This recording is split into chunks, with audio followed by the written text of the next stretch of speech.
사랑하는 성도 여러분, 오늘도 말씀 앞에 나온 여러분 한 분 한 분을 사랑하고 축복합니다. 오늘 말씀은 역대하 26장 1절에서 23절까지 말씀인데요. 이 말씀의 배경은 이렇습니다. 교만, 그리고 죄, 그리고 패망으로 연결되어지는 이 과정에 결국 이 우시아는 또 한 사람으로서의 우리의 샘플을 보여주고 있는데, 하나님의 도움으로 이 우시아는 형통한 삶을 누리게 되죠. 그리고 그의 군사활동, 또 국가적인 어떤 사업들, 건축, 농업, 목축업 할 것 없이 전방위적인 모든 것들이 명성을 얻게 되고 영향력을 얻게 됩니다. 그런데 문제는 이의 강성함이 결국 그가 죄로 넘어져가는 이유가 되고 맙니다. 성전과 제사장의 권위에 도전하게 되고요. 결국 그는 나병에 걸려서 오늘 왕의 직위를 잃고 격리된 채 그의 생을 마감하게 된다는 내용인데, 오늘 26장 1절에서 23절까지인데 15절까지만 읽고 오늘 말씀을 나누겠습니다. 유다 온 백성이 나이가 16세 된 우시아를 세워 그의 아버지 아마샤를 대신하여 왕으로 삼으니, 아마샤 왕이 그의 열조들의 묘실에 누운 후에 우시아가 엘롯을 건축하여 유다에 돌렸더라. 우시아가 왕 위에 오를 때에 나이가 16세라. 예루살렘에서 52년간 다스리니라. 그의 어머니의 이름은 여골리아요 예루살렘 사람이더라. 우시아가 그의 아버지 아마샤의 모든 행위대로 여호와 보시기에 정직하게 행하며 하나님의 묵시를 밝히 아는 스가랴가 사는 날에 하나님을 찾았고, 그가 여호와를 찾을 동안에는 하나님이 형통하게 하셨더라. 우시아가 나가서 블레셋 사람들과 싸우고 가드 성벽과 야분의 성벽과 아스돗 성벽을 헐고 아스돗 땅과 블레셋 사람들 가운데에 성읍들을 건축하며 하나님이 그를 도우사 블레셋 사람들과 구르바알에 거주하는 아라비아 사람들과 마온 사람들을 치게 하신지라. 암몬 사람들이 우시아에게 조공을 바치매 우시아가 매우 강성하여 이름이 애굽 변방까지 퍼졌더라. 우시아가 예루살렘에서 성 모퉁이 문과 골짜기 문과 성구비에 망대를 세워 견고하게 하고, 또 광야에 망대를 세우고 물 웅덩이를 많이 파고 고원과 평지에 가축을 많이 길렀으며, 또 여러 산과 좋은 밭에 농부와 포도원을 다스리는 자들을 두었으니 농사를 좋아함이었더라. 우시아에게 또 싸우는 군사가 있으니 서기관 여이엘과 병영장 마아세야가 직접 조사한 수요대로 왕의 지휘관 하나냐의 휘하에 속하여 떼를 지어 나가서 싸우는 자라. 족장의 총수가 2600명이니 모두 큰 용사여 그 휘하의 군대가 30만 7500명이라. 건장하고 싸움에 능하여 왕을 도와 적을 치는 자이며, 우시아가 그의 온 군대를 위하여 방패와 창과 투구와 갑옷과 활과 물맷돌을 준비하고, 또 예루살렘에서 재주 있는 사람들에게 무기를 고안하게 하여 망대와 성곽 위에 두어 화살과 큰 돌을 쏘고 던지게 하였으니 그의 이름이 멀리 퍼짐은 기이한 도우심을 얻어 강성하여짐이었더라. 아멘. 자, 지금 제가 오늘 본문 속에서 일부분만 읽었는데요. 우시아가 재건하는 그 도시를 좀 이해해 봐야 되는데, 엘롯이라고 하고 있는 이곳은요, 지금 현재 아카바반의 그 북쪽에 위치한 항구입니다. 이스라엘이 이 이집트에서 나와서 광야를 지나게 될 때에 진을 쳤던 곳으로 에돔에 속한 땅이 바로 이 지역입니다. 솔로몬과 여호사밧이 무역선을 만든 에시온게벨 기억나실 겁니다. 이곳과 상당히 가까운 곳인데, 아카바만에서 홍해를 통해서 아라비아, 아프리카 이렇게 거쳐갈 수 있는 교두보가 되는 지역입니다. 이곳이 다윗 이후에 유다의 땅이었습니다. 그런데 여호람 때 에돔이 유다를 독립함으로써 여기에서 에돔에게 이 땅이 넘어갑니다. 엘롯이라고 하는 이 땅이요. 자, 그런데 아마샤가 에돔과의 전쟁에서 승리하게 될 때 이곳을 다시 되찾게 됩니다. 그리고 결국 우시아가 이 지역을 재건했다라고 하는 것이 오늘 본문의 내용이고요. 이 영토를 다시 유다의 땅으로 재편하게 됩니다. 이것이 우시아가 이루었던 업적이라면 업적이겠는데요. 오늘 그런데 우리가 좀 생각해 봐야 할 내용은 바로 무엇이냐면, 그 인생의 시작과 끝, 하나님은 모든 인생을 평가하신다라고 말씀하셨고 카운터하신다라고 말씀드렸습니다. 오늘 이 우시아도 시작과 끝이 다른 인생을 보여줍니다. 상당히 고질적인 패턴이죠. 시작은 좋았으나 끝이 좋지 못한 것들. 신앙은 끝까지의 신앙인데 우리가 언젠가 이런 질문을 드렸습니다. 언제까지 해야 되는가? 어떻게까지 해야 되는가? 언제까지 우리는 이렇게 하나님을 추구하는 자가 되는 것인가? 라는 질문을 했던 기억이 나는데요. 사랑하는 성도 여러분, 이 질문 자체가 뭐랄까요? 어리석은 질문입니다. 왜냐하면 신앙은 끝까지 신앙입니다. 어느 때까지 해야 되는가라고 질문을 던지는 것부터가 어리석은 것인데 마지막 주님이 부르시는 그날까지 우리는 그 신앙을 지키고 참 신앙인으로서 하늘을 바라보는 사람답게 살아가야 할 줄 믿습니다. 오늘 이 우시야는요 52년이나 왕 위에 있었습니다. 시작과 끝이 달랐던 이 우시야의 삶이 주는 교훈을 오늘 우리의 삶에도 채우고 그렇게 점검되는 귀한 시간 될 수 있기를 바랍니다. 결국 사람은요 무엇을 의지하느냐에 따라서 그의 삶의 패턴, 그의 결과가 달라지는 것을 봅니다. 우시야만큼 선명하게 보여주는 예도 없는 것 같아요. 그의 통치의 기간, 그의 초기, 그리고 말기, 극단적인 패턴으로 나아갑니다. 그 요인은 단 하나죠. 하나님의 말씀을 어떻게 대하는가, 거기에 결정되어집니다. 형통이 그에게 주어졌을 때 그 형통을 다스릴 수 있는 능력이 되지 못했던 것. 결국 하나님의 말씀을 대하는 그 말씀을 태도에서 그의 모든 것이 결정되고 말았다라고 하는 것인데요. 하나님은 그에게 엄청난 기이한 형통을 주셨습니다. 그럼에도 불구하고 그것이 복이 되지 못하는 인생의 결론.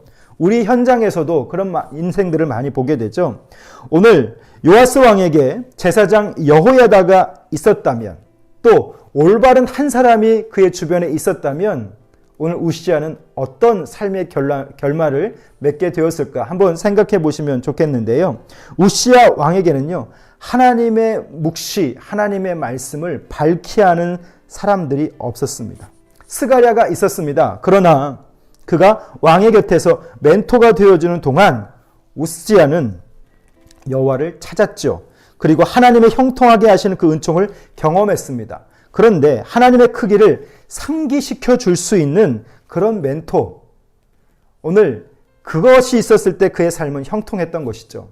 사랑하는 성도 여러분, 오늘 여러분의 삶은 어떻습니까? 여러분의 삶의 주변에서 하나님의 말씀을 일깨워주고 그 말씀대로 살 수 있도록 권면하고 힘써줄 수 있는 그런 멘토, 영적인 동반자가 있으신가라고 하는 것입니다.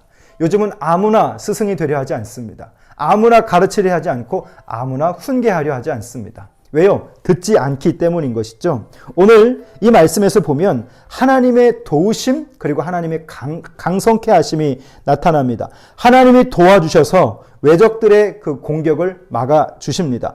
북왕국과의 우호적인 관계를 조성하게 하셨습니다. 그래서 그의 나라가 부흥할 수 있도록 여건이 만들어졌죠. 유다의 번성은요, 우시야의 노력뿐만 아니라 그것 위에 하나님의 은혜, 즉 도우심이 있었습니다. 이 도우심 때문에 그는 이런 강성함의 결과를 누릴 수 있었던 것이죠. 결국 우리 인생은 깨닫는 것이 있어야 합니다. 하나님께서 돕지 않으시면 아무것도 할 수 없는 자, 여호와께서 집을 세우지 아니하시면 세우는 자의 수고가 헛된 것, 오늘도 이 말씀 앞에서 고백하고 깨닫는 저와 여러분 되었으면 좋겠습니다. 자, 그리고 이 강성함과 반드시 따라오는 패턴이 있죠. 그것은 강성할 때 교만해지는 것. 성경에 기록된 많은 유수한 인물들이 이 강성함, 잘 나갈 때 교만하게 되거나 잘 나갈 때 병들게 되는 것을 보게 됩니다. 강성한 나라의 형통함의 축복이 우시야 왕에게 주어졌죠. 그런데 그것이 그 인생의 득이 아니라 독이 되고 말았습니다. 그는 교만했기 때문인데 이 모든 강성함이 나로부터 왔다라고 하는 잘못된 확신에 있었기 때문인 것이죠. 자동으로 그는 모든 것이 잘 되어 갈 거라고 생각했습니다. 아마도 그는 그의 존재가 영원할 거라고 착각했을지도 모르겠습니다. 하나님은 그런 그의 생각까지 아셔서 그의 교만을 아시고 그에게 무엇을 주십니까?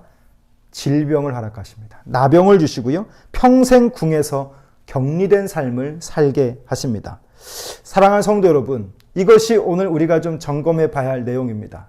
하나님의 말씀이 들려지지 않고 오늘 나의 나됨이 나의 어떤 수고나 노력으로 되어진 거라고 우리가 충분히 생각할 수 있는데, 여러분 오늘도 그 말씀 앞에서 잠잠히 기다려 보시기를 바라요. 그러면 우리가 드러나고 주님은 보여주시고 또 깨닫게 하실 줄 믿습니다. 영적인 나병이란 말이 있죠. 영적인 나병은 결국 내 안에서 느껴지지 못하는, 어떤 아픔도 느껴지지 못하는 무뎌져 버린 심령을 말합니다. 오늘 우리 안에 이런 코로나를 통과하면서 내 심령 속에, 내 내면 속에 하나님 말씀이 아무리 들려도 반응되지 않고 깨닫지 못하고 느껴지지 못하고 새로운 생각으로 연결되지 못한다면 우리는 다시 돌이켜야 할 줄 믿습니다.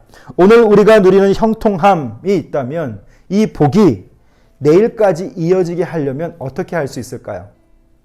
저는 이렇게 정리합니다. 하나님의 말씀을 끊임없이 기억하고 그 말씀에 순종할 때입니다. 형통할 때든 형통하지 않을 때이든 오늘 나의 이 현재가 내일도 반복되고 또 내일도 연결되어지려면 오늘 내게 주신 말씀, 그리고 내일 주실 또 그 기대의 말씀을 늘 사모하면서 그 하나님의 말씀을 기억할 수 있는 감각, 그리고 그 말씀을 순종할 수 있는 마음, 이것이 믿음일진데, 오늘 저와 여러분의 삶 속에 이 말씀을 기억하고 은혜를 기억하고 또 주신 말씀을 실천할 수 있는 순종의 마음이 있을 수 있기를 주님의 이름으로 부탁드립니다. 묵시가 빠져버린 형통은 득이 아니라 독이 됩니다. 하나님의 말씀이 오늘 내 안에 들려지지 않으면 오늘 나의 잘됨은 의미 없음인 것이죠.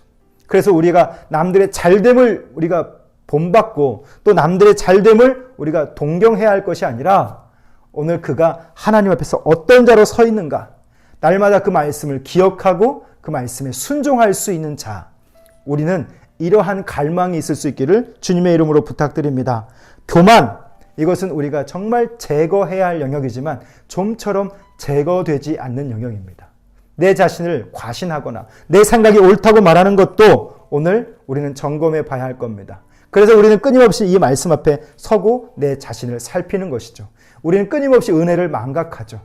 이 은혜를 망각하기 때문에 끊임없이 이 은혜의 말씀을 가까이 해야 하는 것입니다. 그래서 기억하는 것이죠. 오늘 나의 인생의 힘과 내 모든 삶의 원천은 어디서부터 오는가?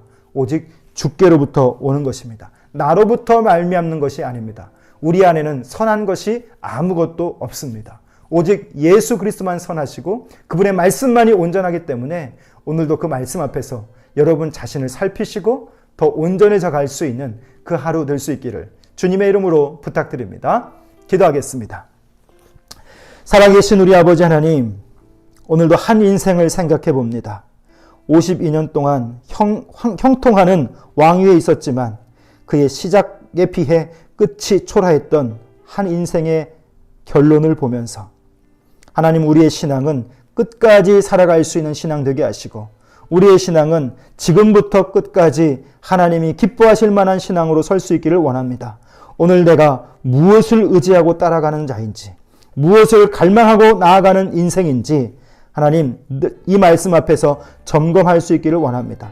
우시야처럼 하나님, 처음에는 형통했다 할지라도 나중에 하나님을 떠나버리는 어리석은 자 되지 않게 하시고 오늘 내 안에서 늘 겸손한 마음 허락하여 주셔서 하나님의 말씀을 늘 기억하고 그 말씀에 순종하며 그 말씀으로 오늘과 내일을 살아갈 수 있는 감각 있는 믿음이 되게 해 주시옵소서. 말씀이 빠져버린 형통함, 나를 교만하게 하는 줄 믿사오니 오늘 내가 하나님 앞에서 말씀이 빠진 것으로 살지 않게 하시고 날마다 그 말씀을 가까이 함으로 그 말씀을 기억하며 그 말씀으로 오늘 우리의 힘으로 삼고 나아갈 수 있는 인생 될 수 있도록 도와주시옵소서. 예수님 이름으로 기도합니다. 아멘.